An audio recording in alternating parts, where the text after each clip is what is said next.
আধ্যাত্মিক জগতের প্রাণপুরুষ মাইজভান্ডার দরবার শরীফের বিখ্যাত সুফি সাধক হযরত গোলামুর রহমান মাইজভান্ডারী প্রকাশ বাবা ভান্ডারী একটি গুহায় 12টি বছর রেজনমগ্ন ছিলেন।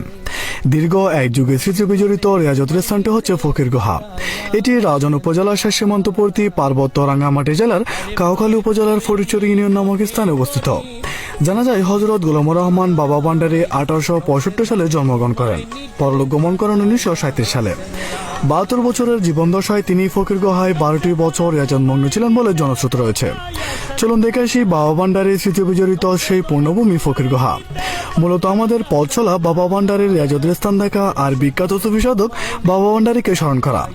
রাজন উপজেলার শেষ সীমান্তবর্তী হলদিয়া ইউনিয়ন অতিক্রম করে পার্বত্য রাঙ্গামাটি জেলার কাউখালী উপজেলা পোড়াবাজার পর্যন্ত গাড়ি নিয়ে যাওয়া যায়, কারণ এরপরে আর গাড়ি করে যাওয়ার কোনো সুযোগই নেই। সবুজ বৃক্ষের মধ্যেখানে প্রবাহিত ফরিদ কালে কালের হাঁটু পানিতে আমাদের যাত্রা। দীর্ঘ পথ পায়ে হেঁটে